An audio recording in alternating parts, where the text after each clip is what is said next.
think that's a little bit simplistic.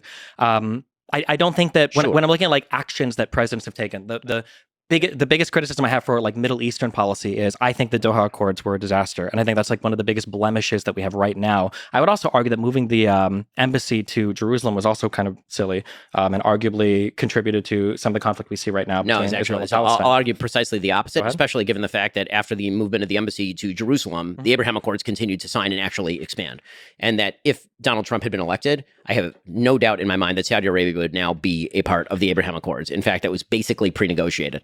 And then when Joe Biden took office, Joe Biden took a very anti-Saudi stance on a wide variety of issues.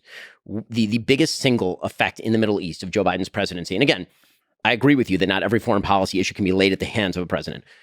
Joe Biden's main approach to the Middle East was very similar to the Obama approach, which is why the Middle East was chaotic under Obama and chaotic under Biden. And that was to alienate allies like Saudi Arabia and Israel, and instead to try to make common cause or cut deals with Iran. What that did is incentivize terrorism from Iran. What we're watching in the Middle East is Iran attempting to use every one of its terror proxies in the Middle East, and it was specifically launched in an attempt to avoid what Biden actually was trying to do, which was good, which was, after 2 years of failure with Saudi Arabia, try to bring them into the Abraham Accords, right?